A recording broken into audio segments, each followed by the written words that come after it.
This is Kenya's the #1 opera in the world, according to Thorin. You're watching Thorin channel, that is also known as the #1 existence fan in the world.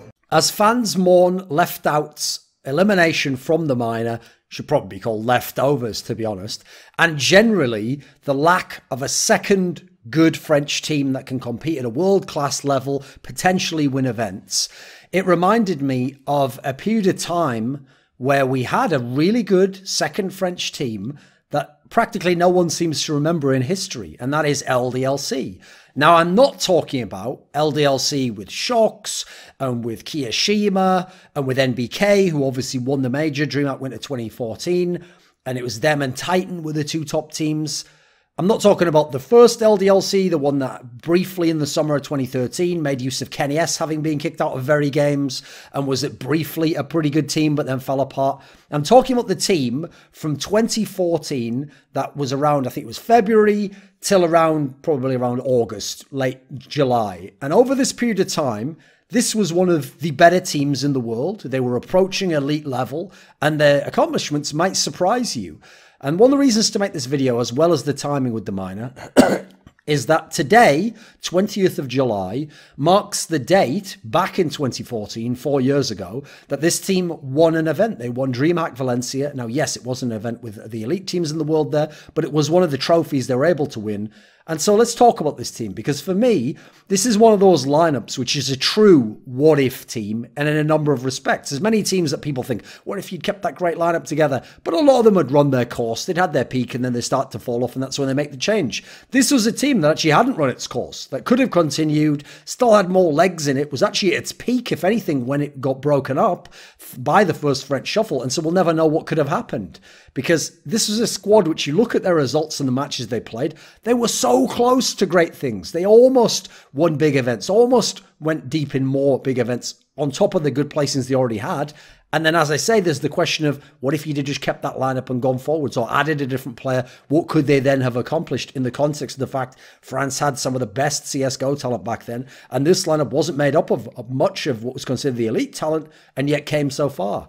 So on February 2nd, 2014, LDLC announced their new lineup. And the lineup was HawpT as the in-game leader. It was VeXii, a player who you may know now is obviously banned for match fixing. Maniac, obviously most recently retired. Apex in G2. Obviously people remember him playing in Titan and playing in Envious. And finally, the infamous Kaylee, who obviously was VAC banned. Now, there had been, as I referenced, a previous LDLC team in 2013, and this was the squad that was around for, let's say, like 3 months, and it had a few of these players. It had HawpT, it had Apex, it had Maniac, but the other two players was SF, a player you'll never hear from now, I think he's also banned, and it had Kenny S. Obviously, as I said, he was the main star of the team. That was the squad that finished top 4 at Dreamhack Summer 2013, one of the big lands, narrowly losing in the semi-final to Epsilon, 4 members of which went on to win the major later that year, the players who became the Fnatic players. Now, the 2 players who were members of this particular 5-man lineup we're talking about now, though, that weren't in the old LDLC was Kaylee. We'll now know he's VAC banned. He made his way to the squad via Clan Mystic, the French team that came up out of nowhere, won ESWC in 2013, shockingly beating Astana Dragons in the semi-final, beating Very Games in the final, who was the #1 team in the world. But then they went to the major right afterwards, they bombed the major completely, and the lineup broke up, and they got a different lineup this year in 2014. When this LDLC squad was formed, Kenny S ended up on the Clan Mystic team, which is the 3rd best team. Now, VeXii was the player who, as I mentioned, ended up being match-fixing banned when he was playing in that team that was like the Mercenaries squad, which was basically the squad that was Scream and then the leftovers from the first French shuffle. And then he reported on, I think it was GMX, right, reported on them for being match fixers because he got left out of the team. And then as a result, the whole bunch of them got banned, including famously Foxio, who was probably the good player. Now, VeXii was a player who'd played in early 2013 in a team called Imaginary, which was Shox's team before he joined Very Games. Then he'd played at the first major Dreamhack Winter in a team called Recursive, which was a team that featured HawpT, Maniac, and Kenny S. So he had some history with HawpT and Maniac, and GMX was also in that squad as well. Now, at the time that this squad formed, February 2014, the best team in the world, the number one ranked team, was Titan, the new organization for which the VeXii Games players represented. And that was the team that was Existence as the in-game leader, Shox and Scream as the star players, Shox arguably the best player in Counter-Strike, NBK as the lurker, and Smiths as your something of a support player back then. This was the number one team in the world. Kenny S was off in Clan Mystic, the third best French team. So that sets the scene. So the first LAN tournament for this lineup was the major. It was EMS1 Katowice, and this was a tournament at which they had the legend spot due to having three players, Happy, Apex, and Maniac, from the recursive team from Dreamhack Winter 2013, because remember, the slot follows the majority of the players, not the organization. Now, at this tournament, in the group stage, they beat Vox Eminor, Sponge's team, the Australian team. They lost to NIP, who was one of the best teams in the world. And at this point in time, obviously, was still ranked number 2, still extremely good team, had to be in the final of the previous major. And then they beat 3D Max to get out of the group. So when they got out of the group, unfortunately for them, because they were a number 2 seed, they were going to get a number 1 seed from another group. And it turns out the number 1 seed they got was Virtus.pro, who, if you know what tournament this is, EMS1 Katowice 2014, well, you'll know Virtus.pro goes on to win the tournament. Virtus.pro only loses one map in the tournament, and that's at LGB, and Virtus.pro is dominant in this tournament. So if you face them, you're going to be going out of the tournament because we know they won it. Not only that, but the teams they could have faced was they could have played against Dignitas. They could have played against LGB, the Swedes. So there were more beatable teams out there, but unfortunately they got the Virtus.pro that came out of nowhere, blew everyone away, was incredibly dominant in that tournament, and they got 2-0'd in the quarterfinals, and in emphatic fashion. VP won 16-3 on Mirage, 16-8 on Inferno, and LDLC was out of the tournament, and hence why people didn't initially cotton on to the fact that this LDLC team was good, because they went out so early and they hadn't beaten any good teams in the group stage, so it was easy to overlook them. You look at the way that VP won that series, it was so dominant. On the Mirage game, VP went 15-0 on the T side. This is when everyone was super scared of VP's Mirage. Then the CT game, VP won the first half incredibly dominant, 13-3 on CT side of Inferno. So the game was pretty much over. In the series, Bjarly went God mode, he was plus 32. Kaylee shit the bed massively in this series, and obviously VP went on to win the major. Small detail of note is that Titan was in VP's group and actually were favoured to get out in first place. So if Titan had come out in first place, it would have been an all-French matchup in the quarterfinals. It would have been very interesting because we would see a rivalry between those teams, and some of the players in those teams develop at later tournaments. So, going to the next tournament, it was about a month later, and it was Copenhagen Games in Denmark. And at the time, since we'd only just gotten the majors as big events, Copenhagen Games was still one of the big events. Not every top team went there, but the elite teams did, and especially the elite Nordic teams, and Virtus.pro, the reigning champions, went there. So in this tournament, it was a big playoff bracket. In the round of 16 rather, they played against Mouse Sports, beat them convincingly, but not in super dominant fashion. And that was a Mouse Sports team that had a lineup you might recognize. It was Chris J, Lagia, Tabson, Spiddy, and a player called Nuke, who you might not know. So known players. Kaylee was really good in this series. They 2-0'd it. Then you came along and they played in the quarterfinals against Titan. As I said, number 1 ranked team in the world, a team that everyone thought, oh, that was just because of best of ones, the group stage at the major. They'll come back strong, very tactical team, fabulous team balance, amazing star player in Shox and Scream. In this matchup, LDLC 2-0'd the number 1 ranked team and the number 1 French team. They won a very close series that was 16-14 on Train, and in fact, a big comeback on CT side had Titan in winning position for that game at 14-13, but some epic play from LDLC on the T side won that, and then it was 16-12 on Mirage. And now what's interesting here is that in the series, Scream was really good, Kaylee was really good after having such a shit major. Shox was actually somewhat underwhelming. He had some impact kills, but he wasn't that great overall. And most crucially, to win a close series over Titan, Happy did it the way you'd want to see a team coming up do it. He out-T-sided Existence. He won more T rounds in the series than Existence and Titan did, and they were considered one of the best T-side tactical teams in the world. Now, interestingly, Titan was trying something different out. Because they'd not won the ESEA line where they'd fucked around a bit and lost after being in the upper bracket, coming from the upper bracket final, they'd lost to iBuyPower. Power. Then they'd gone to the major, hadn't even made playoffs. So what they tried to do was vary their map pool, and they allowed Train to come through, a map that famously they had always banned in Very Games in Titan, because whenever they used to play NIP used to murk them on it. So, interestingly enough, this victory, defeating Titan and eliminating them before even the top 4, was actually the last time Shox played with that Titan lineup. This is the last tournament he played. After this, he famously left. They got Kenny S back. He went off to Epsilon. Later, they had the first French shuffle, and he obviously formed what later became the new LDLC lineup. So this is one of those matches that could well have changed history. What would have happened if Titan had won this game? What would have happened if they had gone to a third map? What would have happened if they'd have made the semis and played Virtus.pro? A matchup a lot of people want to see in a best of 3. Would have been a great... Would Shox have left? Would Titan have continued on as the best team? Would they have reclaimed, redeemed themselves for their poor results at that point in 2014? A lot of questions to ask there, but it doesn't matter because LDLC won the match and they made top 4 at the tournament. In the semi-finals, they played Virtus.pro, champions of the major. They had their rematch, and this time it was a much more competitive series. This was a 3-map series. The first map went to Virtus.pro on Inferno, because Virtus.pro's best maps, Mirage, Inferno. The second map was Dust 2. This was a map famously VP never liked, and actually the guys from LDLC was able to win that, 16-12. The third map was a blower. It was Mirage again, VP on Mirage untouchable, 16-5 to VP. Now, to be fair, even though this one was closer, the guys from the LDLC squad always had a bad matchup versus Virtus.pro because they were going to end up playing Mirage and Inferno. And while they were very good on Inferno, VP was a bit better. VP had more firepower, and Mirage, you were going to lose that to VP at this point in time. Wasn't that fabulous anyway for the guys from LDLC. The one upside, as you saw in the series, is when you played against Virtus.pro, you could get Dust 2, and that was a map you could win against them.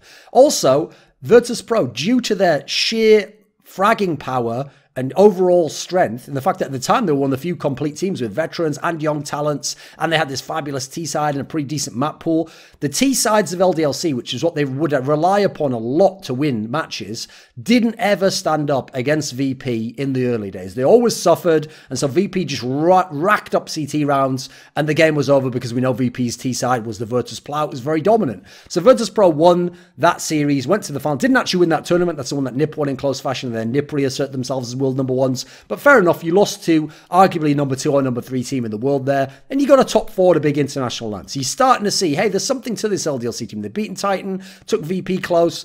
So the next tournament was a few months later, and it was Dreamhack Valencia. And as I referenced earlier, even though Dreamhack at the time were doing big international tournaments, this was actually one of the tier 2 tournaments that they ran. There was no elite teams in attendance. The best team on paper was LDLC. The next best team was Hellraisers, which were a bunch of the players that now play in Gambit, the team that was formerly Astana Dragons. So they'd been an elite team at the end of 2013, but no longer were in 2014. And then Epsilon, which was Shox, it was Kiyashima. Now, the team easily moved through the group stage. There weren't great teams here.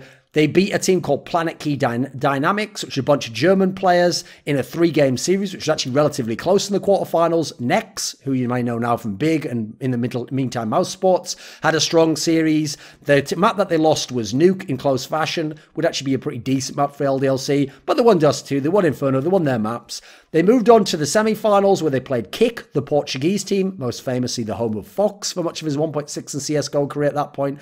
They actually had another reasonably close game because they won a narrow overtime game on Inferno. Then you had a Dust 2 win for Kick, actually. Well, it was more of an open map back then, and the underdog map, the upset map. Then you had Train win for the guys from LDLC, so establishing again, decent enough Train. In the final, they played Epsilon, who, as I said, was Shoxy's team, and at the time, Kiyashima was just coming into his own as a player. He played on the Clan Mystic team that won ESWC the year before. Now he was trying to come up as a star player to join Shoxy, who was both the in-game leader and the star player, and at times showed amazing form, and at times showed lackluster form due to trying to be the in-game leader and play a little bit more safe, as opposed to the Shoxy style, where at the time, he could win Angels against everyone as an incredibly dominant and assertive player. So interestingly enough, coming into this final, even though LDLC just had the top 4 a few months back at Copenhagen Games, some people actually expected Epsilon was going to win this final and thought they were perhaps favoured. Because in the semi-finals, HawpT had been in ultra god mode. In the semi-finals, it had been Hellraisers against Epsilon, and HawpT had gone, in the third game, the decider, which was Dust 2, HawpT had gone 30 kills, 3 deaths, to win a 15-0 T-side first half and 16-0 the Hellraisers team. So that was one of the scariest performances ever in a closeout game. And coming into the final, everyone thought, Jesus, if HawpT's going to do that, he's going to fucking dominate. He's going to win this final. There's no one on LDLC can stand up to him. Epsilon might win this. But actually, LDLC won a 3-map series. They lost the first map heavily, Mirage. They won Inferno heavily. The decider was Nuke, and they 16-11'd it, and they took the series. They took the title. Now, after that, less than a month later, it was the next major. It was ESL1 Cologne. And at this tournament, again, they obviously qualified due to being legends at the previous tournament where they played Virtus.pro in the round of 8. Same lineup. They hadn't made a player change, unlike a number of other teams. And this was a very interesting one because in the group stage, they had a pretty nice group stage, actually. They had London Conspiracy in their first game, which was Rain and Rubino. It was a Norwegian team. They smashed them 16-1 Nuke, easy. Then in the winners match, they played against Natus Fincer, Navi, the CIS squad, who by this point in time had Guardian. But remember, there was no Flamey at this point in time. People like Starix were still in the starting lineup. This wasn't a super top-level Navi, an elite team. They were an upset team, and they largely rode off Guardian doing stuff. Well, Navi, at the time, one of their flaws was a map in the middle of their pool was Inferno, which they were good at grinding on, but the top teams would beat them on. And that's what happened here. LDLC ground out a solid 16-12 win on Inferno, came out first place in their group, and you know what?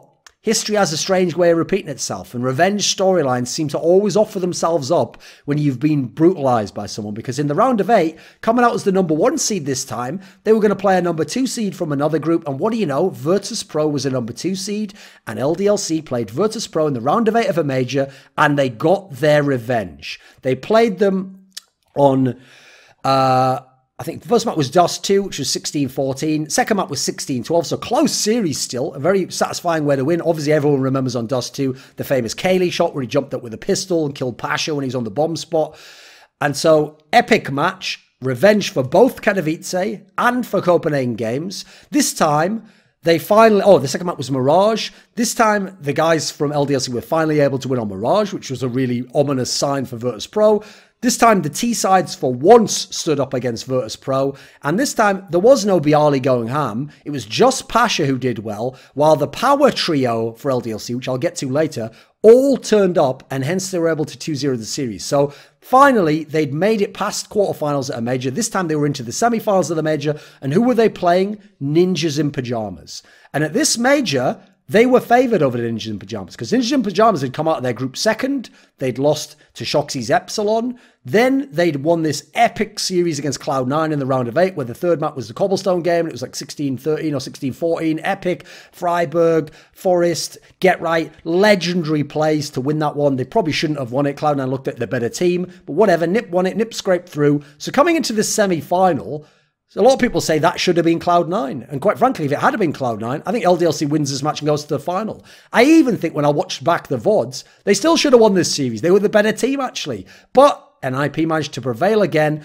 The first map, LDLC wins 16-10 on Inferno. They look fabulous doing so. They have an amazing T-side to do it.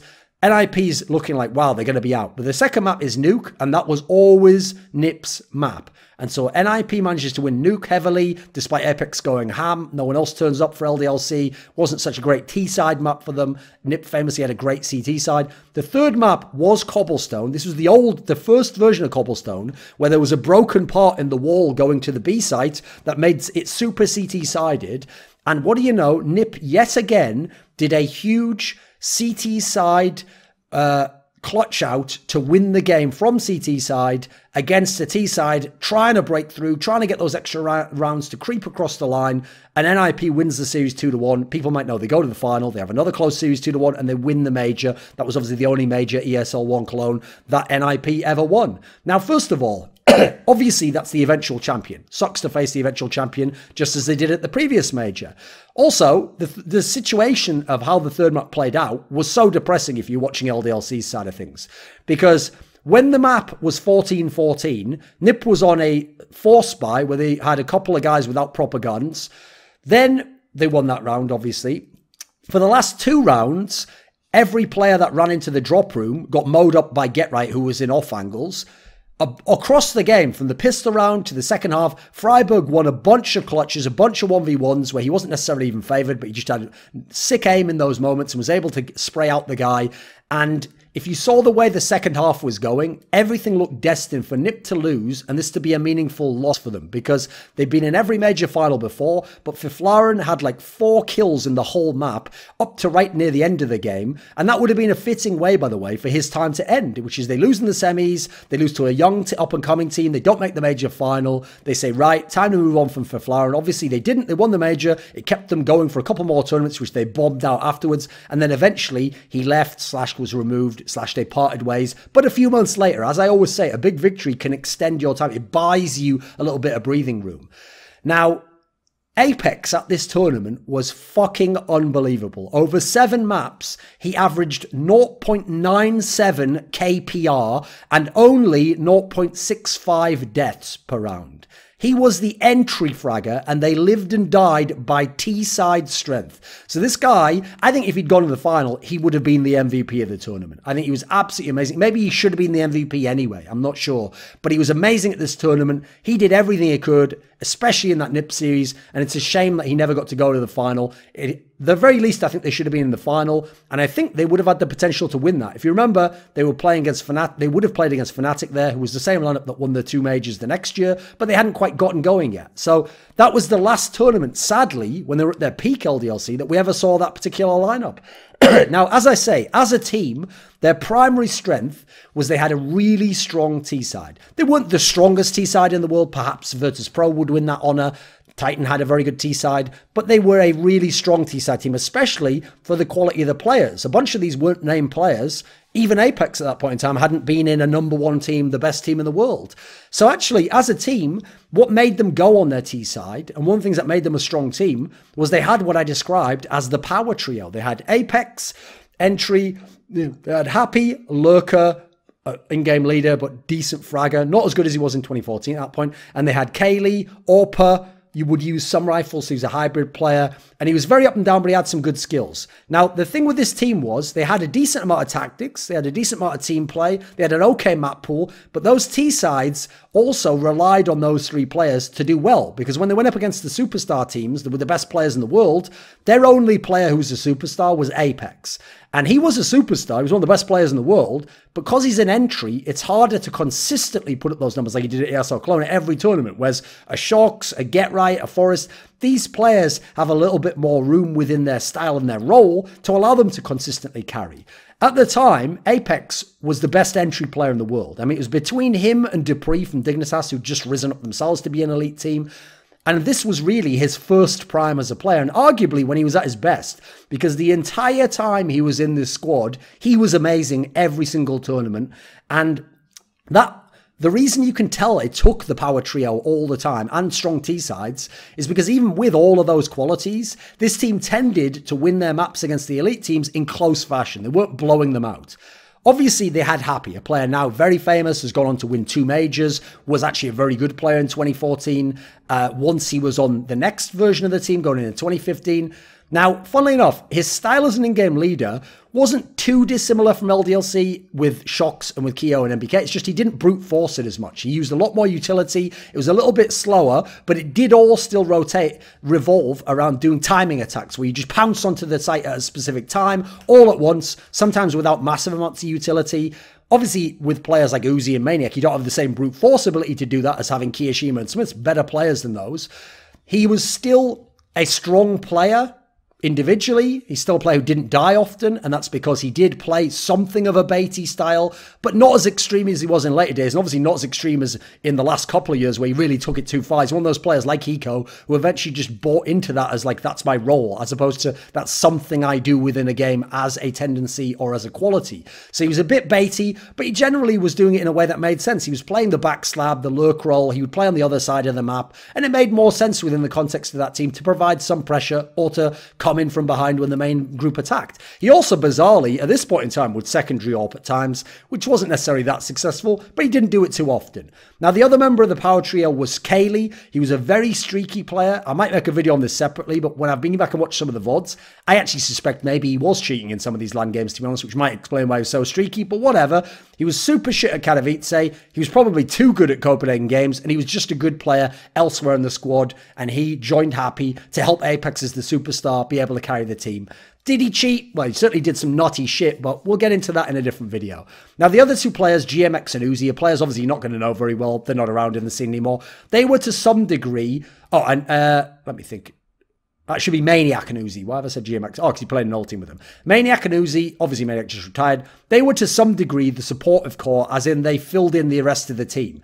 Uzi often would be the entry duo of Apex to work to get into the site, sometimes going first, so Apex could benefit from being a second entry. I think that's actually why he was a more consistent player then, as opposed to when they made him the primary entry in other teams. Maniac was like a semi-lurk player. He'd often play on the other side of the map. He'd often trigger pressure so that then the main team could attack the other side and then HawpT would come into flank. He really did his job in this team. When I watched the VODs back, he wasn't a skilled player who got big amount of frags, but he did his job and he got the kills he needed to in the rounds to open up the game for the power trio to carry the game. One thing I like about this team is they had a pretty good team balance. Like they had just enough supportive elements to be a tactical team, just enough firepower to be a fragging team, and to be a team that could play some power Counter-Strike with their basic tactics and some of the slightly more advanced tactics. They were a little bit more tactical than the later LDLC, but they didn't have tons of firepower. They weren't blowing everyone out the server, so they kind of had a good team balance. The map pool was quite interesting because obviously Cobblestone and Overpass only existed for their last tournament. So the map generally they didn't play, which they always vetoed, because when we had a 5-map pool, there was a perma veto, was Cash. That's a map that actually only came... Oh, that was after the 5-map veto. It came in just before the major, basically. They didn't play that map. They never played that map. That was their veto. They didn't play Overpass when they were at the major. Cobblestone, they actually only played once, which was the loss to NIP, 16-14. So that one was a rough one. Top end of the map pool, as I've said before, they were an Inferno Dust 2 team. They were very good on Inferno, although that was the map, crucially, they often lost to the Virtus.pros, to the Nips of the world. They were a very good Dust 2 team. That was a map they were able to, crucially, get over Virtus.pro. On Nuke, they were pretty good. They were winning against solid teams. The only team that beat them was Nip, who was the best Nuke team in the world, arguably. The Mirage was one that they often would be forced to play. That was way more up and down. And the problem is, if you have to play teams like Virtus.pro on that, that's going to be a rough ass because they're the best in the world on it. And then Train, they only played it a couple of times. They won both. They beat Titan. So that was a pretty solid map, but they didn't flex into it enough. I don't feel like it suited their style as much, that one overall, but they had a decent T-side on it. They generally were a team that just stayed within their wheelhouse of maps and just said, let's play it out. Let's not try to just flex the map pool. Let's play the maps we want to play. Now, as I say, they're a what-if team because they could have done even better. Think about it. At Katowice, they faced Virtus.pro, the eventual winner, in the round of 8. Now, if they'd have played LGB or Dignitas, I think I would have probably favoured the Dignitas team to beat them at that point in time. They were getting pretty good. I don't know about LGB because that was the one where they were a bit of a weird team. They were a bit of a fragging team. I could have seen LDLC perhaps beating them at that point in time. If they'd have gone, so that would have been a semis performance perhaps, but regardless, at some point, you're going to have to run into the Nips and the Virtus.pros of the world. And I don't think they would have beaten them at that point in time. They needed a bit of time to get the lineup together. Then at Cologne, they faced Nip, also the eventual winner, in the semi-finals. As I said, I think they should have been in the final. I think they would have gone to the final in Cloud9. In other circumstances against Nip, I think they go to the final. In the final, they would have faced Fnatic, the team that went on to win majors the next year. But that was a Fnatic that was only their second LAN with that lineup of Olofmeister and Crims. They hadn't yet learned to win. At the previous tournament, Gfinity G3, they'd made the semis and they'd been able to play against Titan there, but they'd lost. Then here, they lost to Nip in the final. This was actually the time to beat Fnatic before they'd learned to win, and it would have been an epic final, I think, especially in the context of obviously what went on with the Fnatic LDLC rivalry after the French Shuffle. I also think that since they could have been in the final of the majors and the champions, potentially the champions, they would have been underdogs. You've got to say already they're a what-if team. So you look at their real record, what they did accomplish. They had top 8 at the first major, top 4 at a big international LAN. They won a tier 2 LAN, and they went top 4 at the next major. So really solid stuff over 4 LANs. Couldn't continue on though. And obviously the only person from the lineup who did go on to the next LDLC, this lad, HawpT, Vincent Schopenhauer. By the way, this is the jersey that he got that Deagle ace in against TSM on Inferno at Dreamhack London. Now, the team, unfortunately, after this major, at their peak, broke up because they'd had such good results. Because they'd had the best results of all the French teams over those few months. I told you the other 2 French teams was you had Titan, which at this point in time was the same lineup as before, but with Kenny S instead of HawpT. HawpT was off with Keo and a bunch of scrubs in the Epsilon lineup. So what happened is you had the French shuffle. All 3 teams were involved.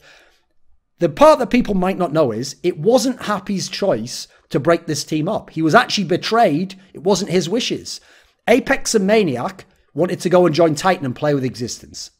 They thought NBK was going to stay with them and make a super team, but unfortunately, NBK had already decided he was going to go and make a team with Shox. He didn't want to play with Existence anymore, who bombed a couple of majors. Kenny S had the choice to go to the Shox team, which would become LDLC, but chose to stay in Titan, which somewhat evened the balance of power because Kenny S actually at this point in time had become the best French player over Shoxy. Kaylee, as a result of NBK leaving, comes along and joins Titan. And so all the players have been stripped out of HawpT's team. And in fact, LDLC, the org, ends up taking the players, Shoxy, NBK, and the others, Keo. And what happens was they made that lineup, added Smiths, who ended up leaving, who actually was getting kicked out of Titan. And this team needed a 5th. Now, what people don't know is HawpT wasn't the original 5th even. They were deciding who's going to be the 5th here. Could have been like Uzi or GMX. Instead, they decided to go with HawpT, but he wasn't going to be the in-game leader. The in-game leader was going to be NBK initially. Then NBK let it go. It was Shoxy next.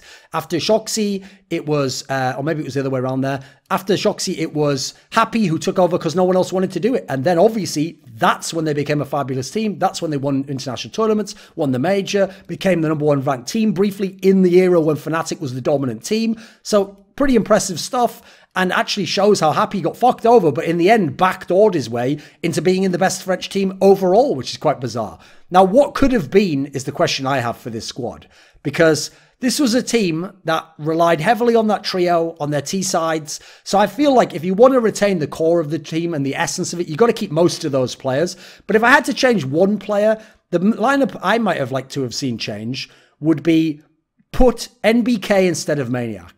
Because we all know NBK went on to become a fabulous support player in LDLC, really helped out HawpT. Obviously, he could be a secondary caller. He was a better player overall, better all-round skill set. That could have been the thing to elevate them to championship form. Obviously, we know NBK famously playing B-bomb site on Inferno with HawpT was how LDLC, later Envious, became fabulous on Inferno. So it's a team that obviously was celebrating 4 years after they won their tournament. They had good performances at the majors, losing to the eventual winners.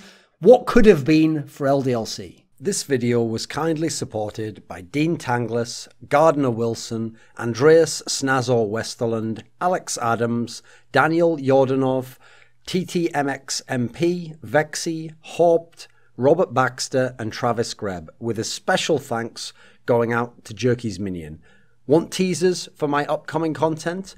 To ask a question for my monthly AMA? How about taking part in a discussion with me about esports? Or perhaps you want to suggest a topic or a guest for my content? Become a part of the Scrilluminati today at the Patreon link in the description box below.